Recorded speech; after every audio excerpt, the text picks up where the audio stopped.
আকবার, নারায়ে তাকবীর, আল্লাহু আকবার, নারায়ে তাকবীর, আল্লাহু আকবার, সুবহানাল্লাহ, সুবহানাল্লাহ, সুবহানাল্লাহ। নমস্কার, সালাম। তো আমি প্রথমে জানাই আমার দক্ষিণ 24 পরগনার মিনাখা 2 নম্বর ব্লকের চৈতাল পুরানো বাস স্ট্যান্ডের প্রত্যেক মায়ের সন্তানদেরকে সালাম, নমস্কার। এবং সেই সঙ্গে আমি বলতে চাই যে আমাদের এখানে উপস্থিত রয়েছেন সম্মানীয় ডক্টর অরুণজ্যোতি ভিক্ষু মহাশয় এবং সম্মানীয় স্বামী সত্য রূপানন্দ মহারাজ এবং সম্মানীয় মুফতি রুহুল আমিন সাহেব এবং হাফেজ মুজাফফর আহমেদ সাহেব, মৌলানা জিয়ারুল ইসলাম সাহেব এবং মাননীয়া গিয়াসউদ্দিন আলিয়াবি সাহেব, প্রত্যেককে আমার তরফ থেকে অনেক অনেক ভালোবাসা এবং স্নেহ এবং নমস্কার এবং সালাম জানিয়ে আমি কয়েকটা কথা বলবো। আমি সত্যিই আমি খুশি এবং আনন্দিত যে আমি এনাদের মতন মানুষের সামনে আমি একটু কথা বলতে পারবো, এটা আমার কাছে অনেক চাওয়া এবং পাওয়া।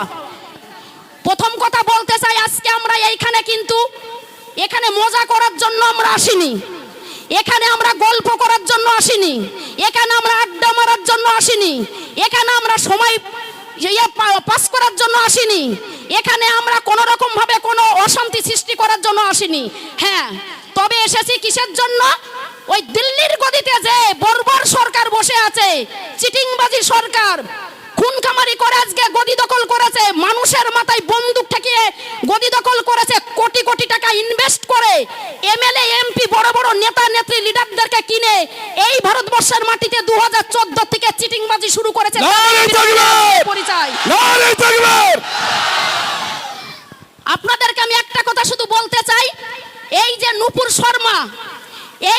শর্মা এবং নবীন কুমার যে জিন্দাল, এই দুজন যে অমানুষ জানোয়ার পশু ইতর ছোট লোক গাধা, এদের বিরুদ্ধে আমাদের লড়াই সেই দিন থামবে যেদিন নূপুর শর্মাকে এবং নবীন কুমার জিন্দালকে হাতে লোহার শিকল দিয়ে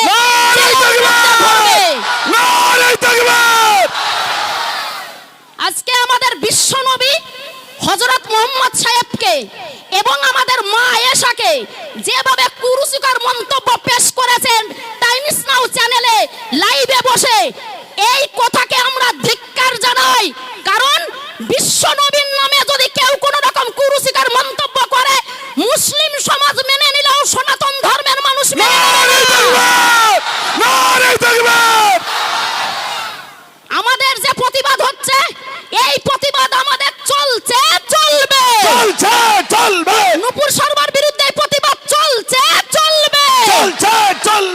নবীন কুমার জিন্দালের বিরুদ্ধে প্রতিবাদ চলছে, চলবে। মোদিজি হাঁটাও, দেশ বাঁচাও, মোদিজি হাঁটাও, বিজেপি হাঁটাও, দেশ বাঁচাও, বিজেপি হাঁটাও। দেশ বাঁচাও। এই ভারতবর্ষের মাটিতে এই ধরনের নোংরা কথা আমরা কিন্তু এর আগে কখনো শুনিনি। আমরা কখনো ভাবতে পারিনি যে আমাদের বিশ্বনবী হযরত মুহাম্মদ সাহেবকে এবং আমাদের মা আয়েশাকে এইভাবে কুরুচিকর মন্তব্য করবে। এর জন্য কিন্তু দায়ী যে 56 ইঞ্চির প্রধানমন্ত্রী গদিতে বসে মানুষের রক্ত চুষে খাচ্ছে 138 কোটি জনগণের, আবার ভারত মায়ের সন্তানদের। এরা হচ্ছে সবথেকে বড় অপরাধী। নারায়ে তাকবীর, আল্লাহু আকবার, নারায়ে তাকবীর, আল্লাহু আকবার, নারায়ে তাকবীর, আল্লাহু আকবার, সুবহানাল্লাহ, সুবহানাল্লাহ, সুবহানাল্লাহ। আমি আমার প্রত্যেক আমার মায়ের সন্তানদেরকে একটা কথাই বলবো যে দেখুন, আমাদের এই ভারতবর্ষের যা পরিস্থিতি, যা সিচুয়েশন তৈরি হয়েছে, আমরা যদি হিন্দু মুসলিম শিখ ইসাই প্রত্যেকে হাতে হাত না মিলিয়ে যদি আমরা এই মাটিটাকে রক্ষা না করি, এই মাটি কিন্তু আগামীতে আমরা ধরে রাখতে পারবো না। সকলে আছেন তো? একসঙ্গে আছেন তো? আপনারা অন্যের বিরুদ্ধে লড়বেন তো? ইনশাআল্লাহ, অন্যের বিরুদ্ধে লড়বেন তো? ইনশাআল্লাহ। যতক্ষণ নূপুর শর্মাকে গ্রেফতার না করা হবে, শুনে নিন মোদিজি, শুনে নিন অমিত শাহজি, শুনে নিন ভারতীয় জনতা পার্টির ওপর লেভেলের থেকে নিচের লেভেল অবধি আমি A to Z প্রত্যেককে বলতে চাই, এই ভারত মায়ের সন্তানরা মুখ বন্ধ করবে না, করবে না, এই ভারত মায়ের সন্তানরা মুখ বন্ধ করবে না, করবে না। নূপুর শর্মাকে কৈফিয়ত দিতেই হবে, নূপুর শর্মাকে কৈফিয়ত দিতেই হবে। হয় নূপুর শর্মাকে অ্যারেস্ট করুন, নাইলে গদি ছাড়ুন। হয় নূপুর শর্মাকে অ্যারেস্ট করুন, নাইলে গদি ছাড়ুন।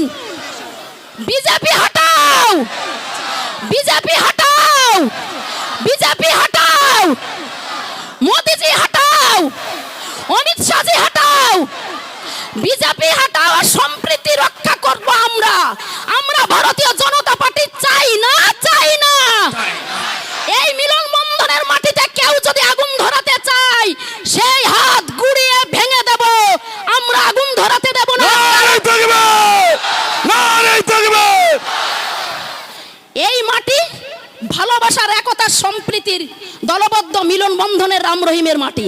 আর এই মাটিতে তোমরা যদি ভাবো যে আমরা উল্টো পাল্টা কথা বলে টিভির চ্যানেলের হেডলাইনে থাকবো, সকালবেলায় ব্যালকনিতে চা খেতে খেতে পেপার পড়ে আমাদের নাম দেখবে, আমরা ভাইরাল হব, সেই আশা কখনোর জন্য চলবে না। সরকার যেমন পাবলিক ইলেক্ট করে বসাতে পারে, সরকারকে আবার কান ধরে বের করে দিতে পারে। নারে তাকবীর! নারে তাকবীর! আজকে আমাদের এই ভারতবর্ষের মাটিতে আমরা বুক ঠুকে বলতাম, বুকে হাত দিয়ে বলতাম, আমরা ভারত মায়ের সন্তান, আমরা গর্বিত, আমরা ভারতবাসী, আমরা গর্বিত। আর এই 2014 থেকে আমরা মাথা নিচু করে বলি আমরা ভারতবাসী। কেন জানেন? যখন একটা আমার কোনো মুসলিম মায়ের সন্তানরা তাদের পেটের রোজগারের জন্য, পরিবারকে খাওয়ানোর জন্য, নিজের সংসার চালানোর জন্য যখন তারা রাস্তা দিয়ে কোনো গ্রামে কোনো হকারি করতে যায়, তাদেরকে প্রথমেই বলা হয় তোর নাম কি, তোর বাবার নাম কি, তোর ঠাকুর দাদার নাম কি, তোর ডেট অফ বার্থ কত, তোর বাড়ি কোথায়, তোর নামের লাস্টে খান শেখ উদ্দিন মন্ডল কি আছে, টোটাল ইনভেস্টিগেশন করে।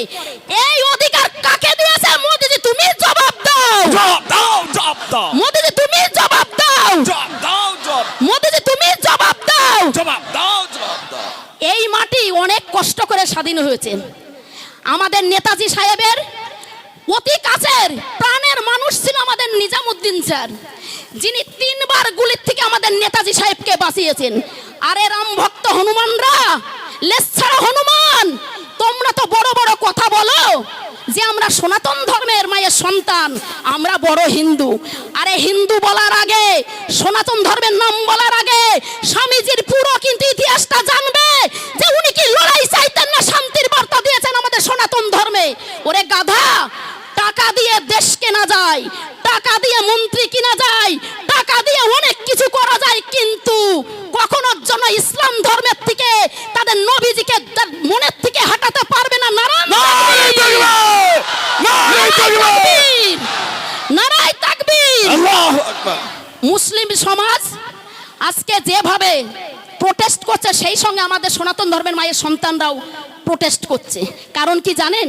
হাতের কিন্তু 5টা আঙুল সমান হয় না। আমাদের সনাতন ধর্মের সবাই কিন্তু সাম্প্রদায়িক না। আমাদের সনাতন ধর্মের সকলেই কিন্তু ওই মন্দির মসজিদ ডিভাইডেড করাকে পছন্দ করে না। আজকে আমি প্রতিবাদ করতে কেন বাধ্য হয়েছি? আমরা ইতিহাস পড়েছি, আমরা ইতিহাস পড়ে জেনেছি আমাদের ইতিহাস আমাদের কি ভারতবর্ষের। আজকে যদি তোমরা মুসলিমদেরকে তোমরা অস্বীকার করো, এই ভারতবর্ষের ইতিহাস অসম্পূর্ণ থেকে যাবে। নারায়ে তাকবীর! আল্লাহু আকবার! নারায়ে তাকবীর! আল্লাহ! নারায়ে তাকবীর! আমাদের স্বামীজি বলেছিলেন 1893 সালে 11 সেপ্টেম্বর আমেরিকা শিকাগো শহরে যে নিজের ধর্মের প্রতি আস্থাশীল হতে, অন্য ধর্মের প্রতি শ্রদ্ধাশীল হতে। আমাদের ধর্মে কিন্তু এইটা কিন্তু লেখা নেই। সনাতন ধর্মে কাটো, মারো, খুন করো, অশান্তি করো, ডোমেস্টিক ভায়োলেন্স সৃষ্টি করো, আমাদের সনাতন ধর্মে নেই। আজকে ইসলাম ধর্মেও সেটা কিন্তু নেই, খ্রিস্টানদের ধর্মেও নেই, শিখ ধর্মেও নেই। প্রত্যেকটা ধর্মে একতা, ঐকতা, ভালোবাসা, মিলন বন্ধনের কথা লেখা আছে। নারায়ে তাকবীর! নারায়ে তাকবীর! নারায়ে তাকবীর!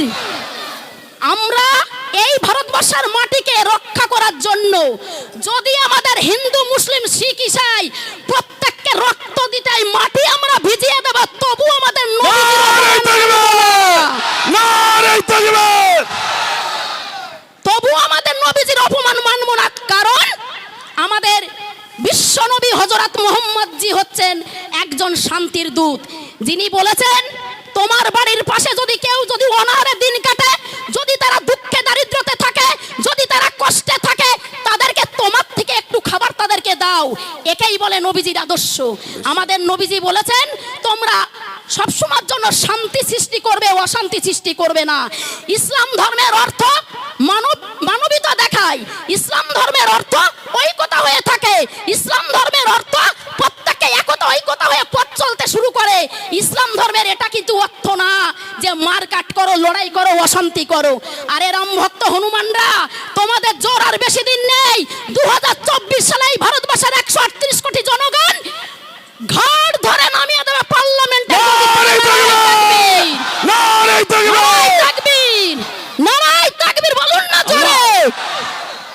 কথাই বলে আল্লাহ ছাড় দেয় কিন্তু ছেড়ে দেয় না। এই প্রতিবাদ একদিন ওই আল্লাহর দরজায় যাবে, এই প্রতিবাদ আমার ঈশ্বরের দরজায় যাবে, এই প্রতিবাদ আমার যেসব মুসলিম সমাজের ভাইয়েরা, দাদারা, গুরুজনেরা দুঃখের মধ্যে দিন কাটাচ্ছে, তাদের সেই দিনটা, সেই প্রতিবাদটা যখন তাদের মধ্যে পৌঁছাবে, তারা যখন সফলতা হবে, প্রত্যেকেই শান্তি পাবে। তার জন্য আমার এই ভারতবর্ষের প্রত্যেক সম্প্রদায়ের মায়ের সন্তানদের আমি একতা ঐক্যতা হতে বলবো। আরে তোমরা দাড়ি টুপি লুঙ্গি দেখলেই তোমাদের মনে হয় তারা দেশদ্রোহী। কেউ যদি রাস্তায় নামাজ আদায় করে তাকে বলা হচ্ছে তুই ভারতকে ভালোবাসিস না, তুই দেশদ্রোহী। আর ভারতীয় জনতা পার্টি যদি AK-47 নিয়ে যদি গুলি করে কাউকে খুন করে, সেইটা বলা হচ্ছে তারা নাকি দেশপ্রেমী, তারা নাকি মাটিপ্রেমী, তারা নাকি সমাজপ্রেমী।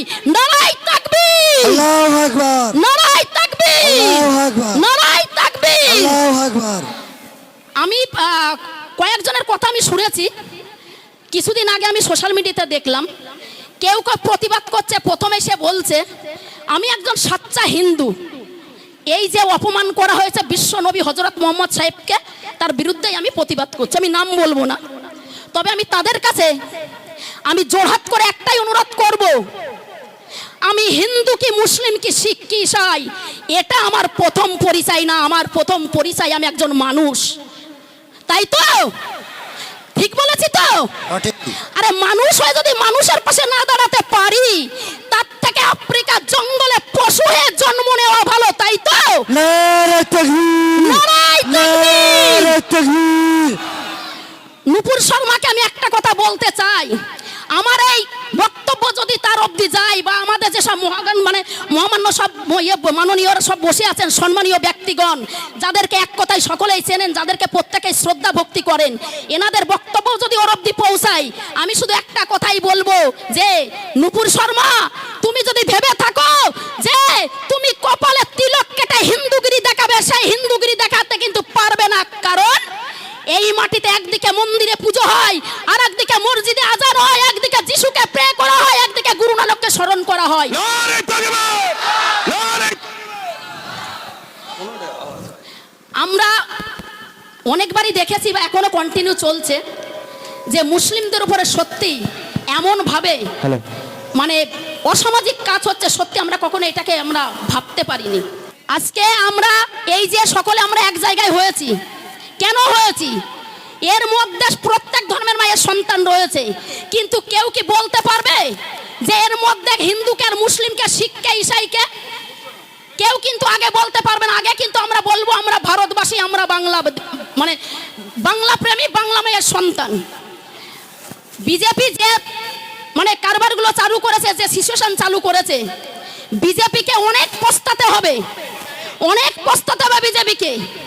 আজকে বিজেপির যিনি আমাদের হচ্ছে ভারতবর্ষের গৃহমন্ত্রী মানে স্বরাষ্ট্রমন্ত্রী, উনি বলেছেন যে নতুন করে ইতিহাস নাকি তৈরি হবে ভারতের মাটিতে, তাও সেই ইতিহাসটা স্বরাষ্ট্রমন্ত্রী নাকি লিখবেন।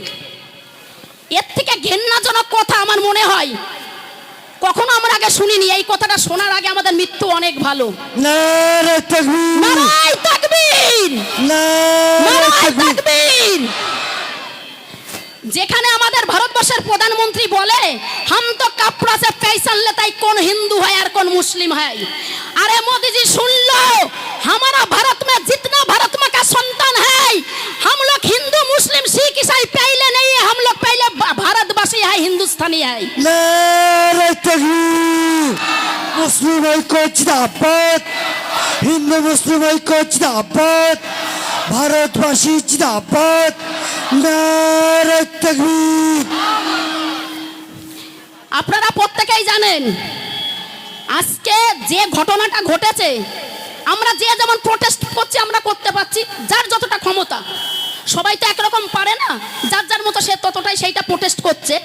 কিন্তু সবথেকে বড় কথা যে এই বাংলার মাটিতে আমাদের যেসব আমার বাংলা মেয়ের সন্তানরা, তারা কিন্তু প্রত্যেকে জীবন প্রাণ না দেখে তারা কিন্তু রাস্তায় নেমে গেছে। কেন নেমেছে? তারা ভালো করেই জানে এই বাংলার মাটি কখনো অন্যায়কে ক্ষমা করে নাই, বাংলার মাটি কখনো অন্যায়কে এগিয়ে যেতে দেয় না। এটা সেই বাংলার মাটি যে বাংলার মাটি সারা বিশ্বকে রাস্তা দেখায়, এটা সেই বাংলার মাটি যে বাংলার মাটি মানুষ করে না। আমরা যখন প্রতিবাদ করি, আমার কথা বলছি, আমি যখন লাইভ করি, যখন কোনো ভিডিও করি, আমার কমেন্টে বলা হয় স্বপ্না ভাদুড়ী তুই তো ব্রাহ্মণ, তুই কেন মুসলিমদের হয়ে কথা বলছিস? আমি সেই সব পশুদেরকে বলতে চাই, আমি কোনো জাতিকে সাপোর্ট করি না, আমি আবার কোনো ধর্মকে অসম্মান করতে শিখিনি। এটাই আমার রীতি এবং নীতি। তবে আমার নাম স্বপ্না ভাদুড়ী। নারাই তাকবীর, আল্লাহু আকবার। নারাই তাকবীর, নারাই তাকবীর। আপনারা আল্লাহর উপরে ভরসা রাখুন, খুদার উপরে ভরসা রাখুন। এই আমরা যে অন্যায়ের বিরুদ্ধে প্রতিবাদ করছি, নূপুর শর্মার বিরুদ্ধে, আমরা একদিন জয় লাভ করবই। নারাই তাকবীর, নারাই তাকবীর। নূপুর শর্মাকে গ্রেফতার করতেই হবে, নূপুর শর্মাকে গ্রেফতার করতেই হবে, নবীন কুমার জিন্দালকে গ্রেফতার করতেই হবে, নবীন কুমার জিন্দালকে গ্রেফতার করতেই হবে। না আমরা শুনছি না শুনবো না, শুনছি না শুনবো না। আজকে যদি কোন আমার মুসলিম ভাইয়ের সন্তানরা রাস্তায় যদি একটুখানি যেতে যেতে নামাজ আদায় করে, তখন তাদের নামে কিন্তু কেসও করা হচ্ছে। এই ঘটনাটা কিছুদিন আগে হয়েছে। আগ্রার তাজমহলে ঘুরতে গেছিল 6 জন আমার মুসলিম ভাইয়ের সন্তান। 4 জন ছিল হায়দ্রাবাদের বাসিন্দা আর 2 জন ছিল ইউপির মুজাফফরনগরের। কিন্তু কথা হচ্ছে, তারা যখন গেছে তাদেরকে ওই আগ্রার পুলিশ প্রশাসন বলেছে এখানে কেন নামাজ তোরা আদায় করেছিস, কারণ সেটা কিন্তু বিজেপি শাসিত রাজ্য।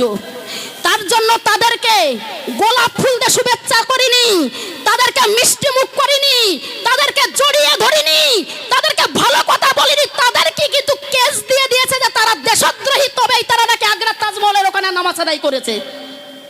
আমি শুধু ঈশ্বরের কাছে প্রার্থনা করি, আল্লাহর কাছে দোয়া করি, ভারত মায়ের কাছে প্রার্থনা করি যে আমাদের একতা ঐক্যতাকে কোন রকম যেন ভাঙতে না হয়। এই একতা যেন সারা জীবন থাকে। যতদিন এই পৃথিবীতে সূর্য চাঁদ থাকবে, গ্রহ নক্ষত্র থাকবে, প্রাকৃতিক পরিবেশ থাকবে, হিন্দু থেকে মুসলিমকে আর মুসলিমের থেকে হিন্দুকে আমরা বিভাজন হতে দেব না। তাই তো, তাই তো আপনারা একমত তো? হিন্দুদের পাশে মুসলিমরা থাকবে, মুসলিমদের পাশে হিন্দুরা থাকবে, তবে এই মাটি বাঁচাতে পারবো। কারণ আমাদের নেতাজি সাহেব একটা কথা বলেছিলেন, আমরা যদি একতা ঐক্যতা না হয়ে, আমরা যদি মাটির হয়ে যদি আমরা কোন রকম প্রতিবাদ না করি ইংরেজদের বিরুদ্ধে, তাহলে এই মাটি আমরা বাঁচাতে পারবো না।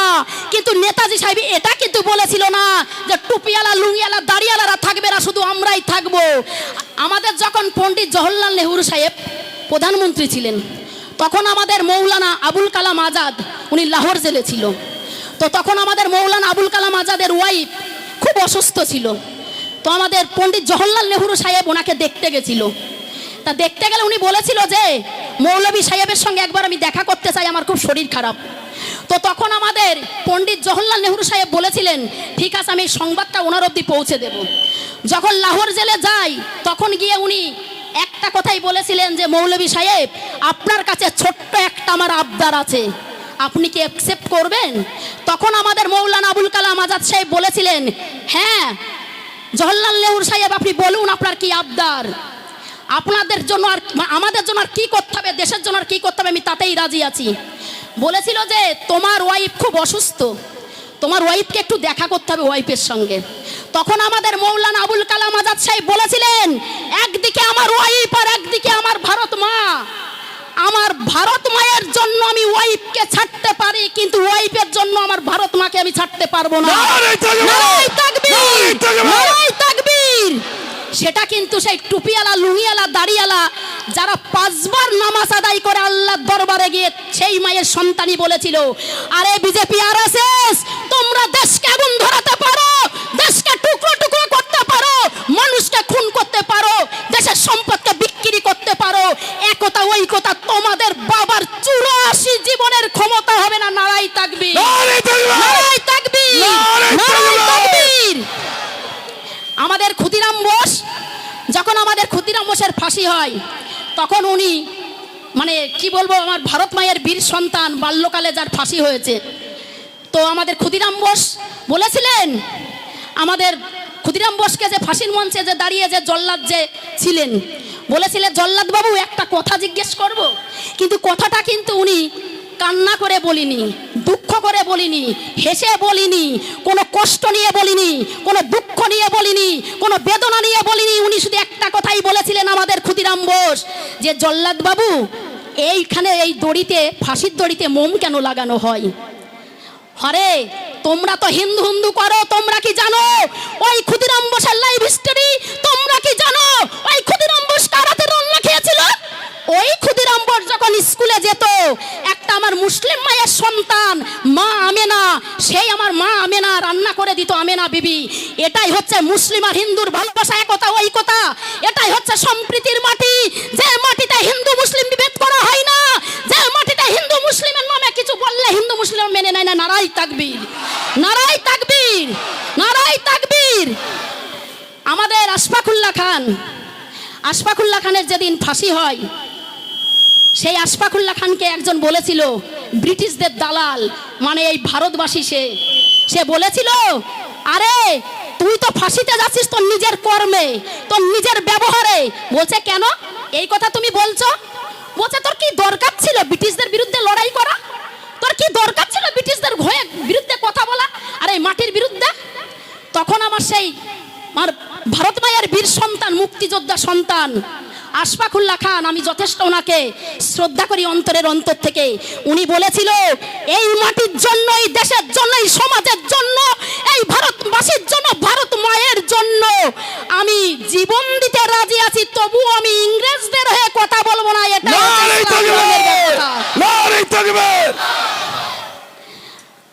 আমাদের ভগৎ সিং, আমি এই কারণে সকলের নাম বলছি, কারণ আমাদের বিপ্লবী তো প্রচুর, অত বিপ্লবীদের নাম বলতে পারবো না, কারণ আমার পরেও অনেকেই রয়েছেন, এনারাও বক্তব্য রাখবেন, আমার থেকে এনারা খুব ভালো বক্তব্য রাখেন। আজকে আমি খুব আনন্দিত যে এনাদের সামনে আমার মতন একজন অতি সাধারণ মানুষ আমি দুটো কথা বলতে পারছি। আমি এনাদের বক্তব্য শোনার জন্য সত্যি আমি এত খুশি হয়ে এসেছি। আমি বলেছি আমাদের গিয়াসউদ্দিন দাদাকে, যে আমার যদি ডেড বডিও যদি ওই মঞ্চে উপস্থিত হয়, তবু ওখানে আসবো। আমাদের নজরুল ইসলাম সাহেব যে কবিতাটা লিখেছেন, মোরা এক বিড়িতে দুটি কুসুম, হিন্দু মুসলমান, মুসলিম তার নয়নমণি, হিন্দু তার প্রাণ। এই নজরুল ইসলাম সাহেবকে নেই দিলীপ ঘোষ, এই শয়তানের গাধায় জানোয়ার, এই অসভ্য পশুটা বলেছিল ও কিচ্ছু জানে না ইন্ডিয়ার সম্বন্ধে, ভারত মায়ের মাটির সম্বন্ধে ভারত প্রেমী না। ও যদি ভারত প্রেমী হতো তাহলে বাংলাদেশ কিন্তু ও চলে যেত না 1971-এ, এই কথা বলেছিল। আমি এদেরকে কি বলে যে বলবো, অ্যাকচুয়ালি ভিডিও করি 5 মিনিট, 7 মিনিট, 8 মিনিট, অতটা টাইম পাই না। লাইভ করি হয়তো 20 মিনিট, 25 মিনিট, অতটা টাইম হয় না। কিন্তু নজরুল সাহেব আমাদের বিশ্ব কবি, আমাদের রবীন্দ্রনাথ ঠাকুর, আমাদের শিশির ভাদুড়ী, শরৎচন্দ্র চট্টোপাধ্যায়, এনারা একসঙ্গে কলকাতার মাটিতে ওনারা এক জায়গায় বসে চা খেতেন আর একে অপরের প্রাণ ছিল। আরে গাধা, তোমরা যতই চেষ্টা করো যে তোমরা ডোমেস্টিক ভাইলেন্স করে, মুসলিমদের উপর অন্যায় অত্যাচার করে হিন্দু সমাজটাকে আলাদা করে দেবে, কোনোদিন তোমাদের সফলতা হবে না। আমি দেখতে পাচ্ছি ওই ছাদের উপরে আমার যেসব আমার মায়েরা, বোনেরা, দিদিরা রয়েছেন, আমি সত্যিই খুশি। ওনারা হয়তো এখানে আসতে পারছে না, কারণ ওনারা এখানে সব পুরুষ মানুষ রয়েছে, ওনারা আসবেন না। তো ওনাদেরকেও আমি সত্যিই আমি খুব ধন্যবাদ জানাই যে ওনারা, হ্যাঁ ওনারা দেখছেন আমার বক্তব্য, এবং ডান দিকেও আমার মা বোনেরা এসছেন। আমি হ্যাঁ দেখেছি, আমি আমার যেসব ছোট ছোট বোনেরা, মায়েরা, গুরুজনেরা, ভাইয়েরা সকলেই রয়েছেন। এই সময়টাই মনে পড়ে, এবং বাদিকেও রয়েছে আমার মা বোনেরা, আমি তো খেয়াল করিনি সরিতার জন্য, সকলেই রয়েছে। সত্যি আমি এতটা খুশি হচ্ছি কি বলবো। আজকে আমি এই সভাতে এসে আমি যা আনন্দ পেলাম, আমি যা খুশি হলাম, আমার এই আনন্দ আমার মনে হয় মরার 1 সেকেন্ড অবধি আমি ভুলবো না। কারণ এর মতন ভালোবাসার জিনিস আর হয় না। এই ভালোবাসার মাটিতে আমরা সকলেই যদি হাতে হাত মিলিয়ে এই গন্ডারদের বিরুদ্ধে, এই নোংরা পলিটিক্সের বিরুদ্ধে, এই বিজেপির বিরুদ্ধে যদি লড়াই করে, ওই রকম নুপুর শর্মা আগামী তার জন্মগ্রহণ করবে না। নুপুর শর্মাকে আমরা প্রত্যেকেই একটা কথা বলছি, আমি এই কথাটা বলবো, আমি জানি না, আমার যদি ভুলে আমাকে ক্ষমা করে দেবেন। সকলে একটা কথা বলছে যে নুপুর শর্মাকে অ্যারেস্ট করতে হবে, তাকে ফাঁসি দিতে হবে। প্রথম কথা বলতে চাই, আমাদের কথা হবে তাকে আইনের আওতায় আনা হোক, তাকে আইনের আওতায় আনা হোক। আমরা ভারতের সংবিধানের উপরে যার আমাদের ক্ষমতা নেই। একটা প্রধানমন্ত্রীর বা একটা স্বরাষ্ট্রমন্ত্রীর যা অধিকার, যা নিয়ম একটা সংবিধানের প্রতি, ঠিক একটা আমাদের সাধারণ একটা ভারতবাসীর ঠিক একই নিয়ম। আমরা সংবিধানের ঊর্ধ্বে যাব না, আমরা লয়ের ঊর্ধ্বে যাব না, আইনের ঊর্ধ্বে যাব না। কিন্তু একটা কথা, এখানেই থামলে হবে না। প্রধানমন্ত্রীর কাছে বিনীতভাবে অনুরোধ, এই নূপুর শর্মাকে গ্রেপ্তার করা হোক, তাকে আইনের আওতায় হোক। আইন আদালত যেটা বিচার করবে সেইটা ভারতবাসী অ্যাকসেপ্ট করবে। তবে একটা কথা, সেই বিচারটা সঠিক হওয়া দরকার তো, সেই বিচারটা সঠিক হওয়া দরকার তো। এমন শাস্তি দেওয়া হোক, ভারতীয় জনতা পার্টির জাতীয় মুখপাত্র নূপুর শর্মাকে এবং নবীন কুমার জিন্দালকে যে শাস্তি দেখে এই ভারতবর্ষ না সারা পৃথিবীর যেন কোনো ধর্মকে অন্য ধর্মকে যেন ইনসাল্ট না করে। নারায়ে তাকবীর, নারায়ে তাকবীর, নারায়ে তাকবীর। নূপুর শর্মাকে গ্রেপ্তার করার পরে আমরা জানতে পারবো যে ওর পেছনে কারা আছে। কারণ যে কথাটাকে টুইট করেছে নবীন কুমার জিন্দাল, আর সেই কথাটাই কিন্তু নূপুর শর্মা লাইভে ডিবেটে বসে টাইমস নাই চ্যানেলে বসে কিন্তু প্রত্যেকের মধ্যে মেসেজটাকে সার্কুলেট করেছে আমাদের বিশ্বনবী হযরত মুহাম্মদ সাহেবের নামে এবং মা আয়েশার নামে। আমাদের প্রত্যেকের আর একটা স্লোগান উঠবে, নূপুর শর্মার বিরুদ্ধে কে, মানে নূপুর শর্মার পাশে আর কে কে আছে, ওকে সাহস কে দিয়েছে, ওকে কে সহযোগিতা করছে, ওকে ইন্ধন কে যোগাচ্ছে, ওই কথা আমাদেরকে আগে জানতে হবে। কারণ নূপুর শর্মার ক্ষমতা হয় না এইরকম একটা নোংরা কথা বলার। এই নূপুর শর্মার পাশে যারা আছে তাদেরকে অ্যারেস্ট করতে হবে। সব প্রধানমন্ত্রী হোক আর স্বরাষ্ট্রমন্ত্রী হোক, আমরা দেখব না। নারায়ে তাকবীর, নারায়ে তাকবীর। আজকে এখনো অবধি নূপুর শর্মাকে অ্যারেস্ট করা কেন হলো না? দিল্লির পুলিশের ক্ষমতা নেই নূপুর শর্মাকে অ্যারেস্ট করার, যার জন্য কিন্তু মহারাষ্ট্রের থেকে কিন্তু মুখ্যমন্ত্রী, স্বরাষ্ট্রমন্ত্রী দিল্লিতে পুলিশ প্রশাসন পাঠিয়েছে নূপুর শর্মাকে অ্যারেস্ট করার জন্য। আরে মোদিজি, লাল চোখ দেখিয়ে কোনো লাভ নেই, 56 ইঞ্চি ছাতি দেখিয়ে লাভ নেই। যদি পারেন নূপুর শর্মাকে গ্রেফতার করিয়ে দেখেন, তাহলেই ভাববো যে মোদিজি 56 ইঞ্চি ছাতি আছে। নারায়ে তাকবীর, নারায়ে তাকবীর। আর যদি নূপুর শর্মাকে এবং নবীন কুমার জিন্দালকে যদি অ্যারেস্ট করা না হয়, তাহলে একটাই কথা বলবো, আমাদের ভারতবর্ষের প্রাইম মিনিস্টার নরেন্দ্র দামোদর দাস মোদিজি একটা হিজড়া, একটা হিজড়া, একটা হিজড়া। নারায়ে তাকবীর। আজকে বিহারে কিভাবে কোটি কোটি টাকা আমাদের ভারতবর্ষের সম্পদ নষ্ট হচ্ছে, কই তাদেরকে কেন অ্যারেস্ট করা হচ্ছে না? তাদের বুলডোজারে কেন ঘর ভেঙে দেওয়া হচ্ছে না? তাদেরকে অ্যারেস্ট কেন করা হচ্ছে না? কারণ তারাই হচ্ছে আমাদের মোদিজির সব পাসপল, মানে পেলে পুষে বড় করেছে সব ভাইপোরা আরএসএস এর দল। সেখানে কোনো টুপিওয়ালা নেই, কোনো লুঙ্গিওয়ালা নেই, কোনো দাড়িওয়ালা নেই, কোনো ইসলাম ধর্মের মায়ের সন্তানরা নেই, সবই কিন্তু আরএসএস। নারায়ে তাকবীর, নারায়ে তাকবীর, নারায়ে তাকবীর। একটা ছোট্ট কথা বলে মানে আমি খুব তাড়াতাড়ি সমাপ্ত করব, কারণ ওনারাও বক্তব্য দেবেন। আমাদের মোদিজি 2012 সালে লালকৃষ্ণ আডবাণী এবং অরুণ জেটলিকে বলেছিলেন যে আমাকে প্রাইম মিনিস্টারের টিকিট দেওয়া হোক, আমি প্রধানমন্ত্রীর টিকিট নিয়ে দাঁড়াতে চাই। কারণ ভারতবর্ষে ভারতীয় জনতা পার্টি পুরো মুছে গেছে। তখন ওরা বলল যে না, আমরা এখন এই ডিসাইড আমরা করতে পারবো না। তখন আমাদের মোদিজি বলেছেন আমার কাছে প্রমাণ আছে। তখন আমাদের মোদিজি বলেছেন আমার হাতে বড় বড় সব শিল্পপতি আছে, উদাহরণ আম্বানি, আদানি। আপনারা চেনেন তো আদানি আম্বানিকে? চেনেন তো? যাদেরকে কোটি কোটি টাকার উপার্জন করার জায়গা করে দিচ্ছে এই ভারতবর্ষের প্রাইম মিনিস্টার নরেন্দ্র দামোদর দাস মোদি। কি কারণে, কেন করতে বাধ্য হচ্ছে সেটা আপনাদেরকে আমি বলবো। তো তখন বললো ঠিক আছে। তখন মোদিজি বললেন আমার হাতে 7 লক্ষ আরএসএস আছে, রাষ্ট্রীয় স্বয়ংসেবক, যাদের ফুল ফর্ম। তারা কি করবে? তারা আমাদেরকে সহযোগিতা করবে আমরা কিভাবে ভারতবর্ষের মাটি দখল করতে পারি, পার্লামেন্টের গতি। আর শিল্পপতিরা কি করবে? কোটি কোটি টাকা ইনভেস্ট করবে। কারণ যারা ব্যবসা করে তাদের টার্গেট কিন্তু একটাই থাকে যে 1 টাকা ইনভেস্ট করে আমি 100 টাকা উপার্জন করব, মানুষের ঘাড়ে হাত দিয়ে মাথায় কাটাল ভেঙে আমরা উপার্জন করব। তখন বললো ঠিক আছে। তো আজকে আদানি আম্বানিকে, আজকে আদানি আম্বানির হাতে সবই তো ভারতবর্ষ সম্পত্তি তুলে দিচ্ছে।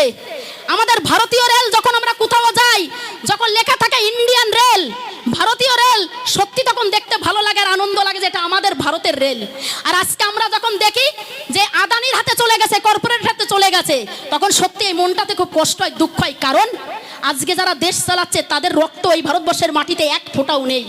আজকে যারা দেশ চালাচ্ছে তারা ভারতকে একটু ভালোবাসে না। আজকে যারা দেশ চালাচ্ছে তারা কখনো ভালোবাসা কি, একতা কি, ঐক্যতা কি, এরা কিচ্ছু বোঝে না। কারণ এরা কখনো না হয় পরিবারের, না হয় পাবলিকের, এরা নিজেরাই নিজেকে ভালোবাসে না। কারণ রাষ্ট্রীয় স্বয়ংসেবককে যেভাবে তাদেরকে কাউন্সিলিং করা হচ্ছে, ব্রেন ওয়াশ করা হচ্ছে, ওদের একটা ট্রেনিং দেওয়া হয়। ট্রেনটা কি সবসময় যেন বলো যে আমাদের হিন্দু ধর্ম সব থেকে শ্রেষ্ঠ ধর্ম। আমি এটা ক্ষমা চেয়ে নিচ্ছি, প্রত্যেকটা ধর্মই হচ্ছে মহান ধর্ম, জাস্ট আমি কথাটা আপনাদের বলছি। সবসময় বলবে আমাদের ধর্ম সব থেকে বড়, আর অন্য ধর্ম ভালো না, বড় না, তাদের আমরা সম্মান করব না। আর একটা কি তাদের প্র্যাকটিস করা হয়, যেখানেই মুসলিম দেখবে, যেখানেই দাড়িওয়ালা, টুপিওয়ালা, লুঙ্গিওয়ালা দেখবে, তাদের সঙ্গে লড়াই করো। আর হিন্দুদেরকে দেখিয়ে দাও যে যারা টুপি পরে যায়, যারা মুখে দাড়ি রাখে, যারা লুঙ্গি পরে, যারা আল্লাহর নামে 5 ওয়াক্ত নামাজ পড়ে আল্লাহর দরবারে গিয়ে, তাদেরকে একটা চিহ্নিত করে বলো এরা রাষ্ট্রবিরোধী, এরা কখনো যেন মাটিকে ভালোবাসে না, এরা মাটিকে খণ্ড ভারত চায়, এরা দেশদ্রোহী। এইগুলো তাদেরকে কাউন্সিলিং করা হয়, আমার কাছে প্রমাণ আছে। কিন্তু তারা জানে না যে ভারতবর্ষে যে আমার হিন্দু সনাতন ধর্মের মায়ের সন্তানরা আছে, তার মধ্যে 100-এর মধ্যে 98% আমার সনাতন ধর্মের মায়ের সন্তানরা, তারা দেশপ্রেমী, তারা মাটি প্রেমী, তারা সমাজপ্রেমী, তারা ধর্মপ্রেমী। আর এই যে ছুটছাট মাল আছে কিছু, এই ছুটছাট মালগুলোকে আমাদেরকেই বের করতে হবে। তার জন্য আমাদের AK-47-এর দরকার নেই, বন্দুকের রাইফেলের দরকার নেই, বোমের দরকার নেই, লাঠি সোটার দরকার নেই, কাটারির দরকার নেই। আমাদের দুটো জিনিসের দরকার। নাম্বার 1, আমরা এবার 2024-এ ইলেক্ট করবো এমন সরকারকে, যে সরকার সারা পৃথিবীকে দেখিয়ে দেবে যে যে সরকার এসে ভারতবর্ষের মাটিটাকে শেষ করেছে 2014-তে, তাদেরকে কিন্তু দূর করে তাড়িয়ে দিয়েছে ভারত মায়ের সন্তানরা। আল্লাহ আকবার, আল্লাহ আকবার, নারায়ে তাকবীর, নারায়ে তাকবীর। আর 2 নম্বরটা বলিনি, 2 নম্বরটা হচ্ছে আমি এটা অনুরোধ করব আমার ইসলাম ধর্মের মায়ের সন্তানদের এবং সনাতন ধর্মের মায়ের সন্তানদের, যে সবসময়ের জন্য আপনত্ব বজিয়ে রাখতে হবে, একতা রাখতে হবে, ঐক্যতা রাখতে হবে। আমাদের মধ্যে কিন্তু বিভেদ আসলে হবে না। আমাদের গীতাতে লেখা আছে ওয়ার্ল্ড ইজ ওয়ান ফ্যামিলি, পুরো পৃথিবীটাই একটা আমাদের পরিবার। আর এই পরিবারের মধ্যে কেউ যদি ঢুকে যদি এই পরিবারটাকে তছনছ করে, তাদেরকে আমরা ছেড়ে দেবো না, ছেড়ে দেবো না, তাদেরকে আমরা ছেড়ে দেবো। তাদের বিরুদ্ধে আমরা লড়বো, তাদের বিরুদ্ধে লড়তে গিয়ে দরকার হলে এই মাটিতে জীবন দেব, তবু হিন্দু মুসলিমের ঐক্যতা ভাঙতে দেব না। নারে তাকবীর, নারে তাকবীর। আমাদের কত ভালো লাগছে, একদিকে টুপি পরে আমাদের ইসলাম ধর্মের মায়ের সন্তানরা বসে আছে, আর একদিকে আমাদের স্বামীজিরা আমাদের গেরুয়াধারী বস্ত্র পরে বসে আছে। সত্যি একেই তো বলে রাম রহিমের মাটি। তার জন্য কিন্তু হাতে হাত মিলিয়ে আমাদের ঐক্যতা হয়ে কিন্তু এই নূপুর শর্মার বিরুদ্ধে আমাদের গর্জে উঠতে হবে প্রতিদিন, প্রতি ঘন্টায়, প্রতি মিনিটে, প্রতি সেকেন্ডে। যতক্ষণ নূপুর শর্মার গ্রেপ্তার আমরা না জানবো যে গ্রেপ্তার হয়েছে, ততক্ষণ আমরা কিন্তু এই প্রতিবাদ ছাড়বো না। নারে তাকবীর। প্রত্যেকেই আপনারা ভালো থাকবেন। আমি আমার বক্তব্য এবার সমাপ্ত করব। প্রত্যেকে আপনারা ভালো থাকবেন, সুস্থ থাকবেন, সুন্দর থাকবেন। এই উত্তর 24 পরগনার মিনাখা 2 নম্বর ব্লকে এই যে চৈতাল পুরানো বাস স্ট্যান্ডে আমার যেসব মায়ের সন্তানরা এসছেন, এবং প্রত্যেক পরিবার, অনেকেই আসতে পারিনি, আমার আওয়াজ যত দূর অবধি যায় আমি সকলকে সালাম জানাই, নমস্কার জানাই, এবং ছোটদেরকে আমার তরফ থেকে অনেক অনেক স্নেহ রইল। আপনারা প্রত্যেকেই ভালো থাকবেন, সুস্থ থাকবেন, আপনারা শান্তিপ্রিয়ভাবে দিন কাটান। তবে একটা কথা, নূপুর শর্মার বিরুদ্ধে যে প্রতিবাদ, এই প্রতিবাদ কিন্তু বন্ধ করতে পারবেন না।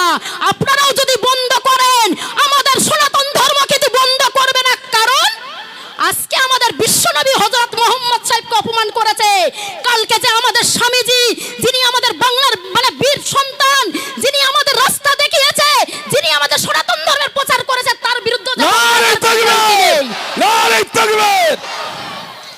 একটা কথাই জানতে হবে, আজকে আমাদের মোহাম্মদ সাহেবের জন্য যেমন আমরা প্রতিবাদ করছি, আমাদের অন্য কোন ধর্মকেও যদি এইভাবে ছোট করে, ইনসাল্ট করে, অপমান করে, কুরুচিকর মন্তব্য করে, তখনও কিন্তু আমরা সবাই একসঙ্গে হাতে হাত মিলে প্রতিবাদ করব। তো রাজি আছে? রাজি তো? হিন্দু মুসলিম ঐক্যতা জিন্দাবাদ, জিন্দাবাদ, জিন্দাবাদ। হিন্দু মুসলিম ঐক্যতা জিন্দাবাদ। জিন্দাবাদ জিন্দাবাদ হিন্দু মুসলিম ঐক্যতা জিন্দাবাদ। জিন্দাবাদ জিন্দাবাদ। এই দেশ আমাদের সবার আগে, এই মাটি আমাদের সবার আগে, এই প্রাকৃতিক পরিবেশ আমাদের সবার আগে। আমাদের এই ভালোবাসা কোনো রকম আমরা ভাঙতে দেব না যতক্ষণ আমাদের জীবনে আমরা বেঁচে থাকব। তাই একটা কথাই বলতে চাই, সকলেই কিন্তু মনের থেকে প্রমিস করুন যে যতক্ষণ ওই নূপুর শর্মা অ্যারেস্ট না হবে ততক্ষণ আমাদের হাল আমরা ছাড়ছি না, ছাড়বো না। এই হাল আমরা ছাড়ছি না, ছাড়বো না। নূপুর শর্মার ফাঁসি চাই, নূপুর শর্মার ফাঁসি চাই, নবীন কুমার জিন্দালের ফাঁসি চাই, নবীন কুমার জিন্দালের ফাঁসি চাই। সুপ্রিম কোর্টের কাছে আমাদের 138 কোটি জনগণের তরফ থেকে বিশেষভাবে অনুরোধ রইল এবং আমরা আশাবাদী যে অবশ্যই নবীন কুমার জিন্দাল এবং নূপুর শর্মা, যাকে আমি পায়ের জুতো বলে আমি ভিডিও করেছি, যে পায়ের জুতো কখনো মাথায় তুলতে নেই, পায়ের জুতো পায়েতেই রাখা ঠিক। পায়ের জুতোকে যখন মাথায় তোলা হয় সেই সময় এই ভারতবর্ষের পরিস্থিতি এইরকমই হবে। যার জন্য আমি একটা কথা বললাম যে নূপুর শর্মাকে কে গাইড করছে, তাকে কে আইডিওলজি দিয়েছে, তাকে কাকে এই শিক্ষা দিয়েছে, তাকে কে সাপোর্ট করেছে, প্রত্যেককে আইনের আওতায় আনা হোক। তাই তো আপনারা রাজি তো? প্রত্যেকের শাস্তি হোক আইনের আওতায় এনে, সংবিধানকে মেনে, আইনকে মেনে। এটাই আমাদের দাবি আমাদের মানে সুপ্রিম কোর্টের কাছে। তাহলে আমি এখন আমার বক্তব্য সমাপ্ত করলাম। যদি কিছু কথা বলে কাউকে যদি আমি কষ্ট দিয়ে থাকি, আমাকে বোন হিসাবে, দিদি হিসাবে, ঘরের মেয়ের মতন মনে করে আমাকে আপনারা ক্ষমা করে দেবেন। এই মাটিতে আমি আবার আসব, এই পবিত্র মাতৃভূমির মাটিতে যদি আমাকে আল্লাহ আবার এখানে নিয়ে আসে, আমাকে ঈশ্বর আমাকে নিয়ে আসে, অবশ্যই আমি এখানে আসব, এসে আপনাদের সামনে আবার আমি বক্তব্য রাখবো। আমি জানি একটা কথাই, যে যতদিন আমাদের এই সূর্য আলো দেবে, যতদিন আমরা প্রাকৃতিক পরিবেশ থাকবো, আমাদের হিন্দু মুসলিমের মধ্যে কোনো বিভেদ সৃষ্টি করতে পারবে না। যখনই কোনো বিভেদ সৃষ্টি করতে আসবে, আমরা আইনের সাহায্যে লড়বো, আমরা কিন্তু গুন্ডাগিরি করব না। তাই তো? কারণ নবীজি কি বলেছেন, আমাদের বিশ্ব নবী আমাদের হযরত মুহাম্মদ সাহেব কি বলেছেন, তোমরা শান্তি সমাজে রাখবে, অশান্তি তোমরা সৃষ্টি করবে না। আর আপনারা যদি অশান্তি সৃষ্টি করেন, আপনারা তাহলে কিন্তু আল্লাহ প্রেমী হতে পারেন না, খুদা প্রেমী হতে পারেন না, ইসলাম প্রেমী হতে পারেন না। তাই নবীজি রসুল খুদা যে কথা বলেছেন, ওনার কথাকে মাথায় রেখে মনের মধ্যে শ্রদ্ধা করে আমাদের শান্তিপ্রিয়ভাবে সংবিধানকে সম্মান করে আমরা মাটির জন্য, আমরা দেশের জন্য, সমাজের জন্য এই বর্বর সরকারের বিরুদ্ধে করব। নমস্কার, সালাম, প্রত্যেকেই ভালো থাকবেন। খুদা হাফিজ। অনেক অনেক ধন্যবাদ। আমাদের মিনাকাটুয়ের ওলামা পরিষদের তরফ থেকে মাননীয়া স্বপ্না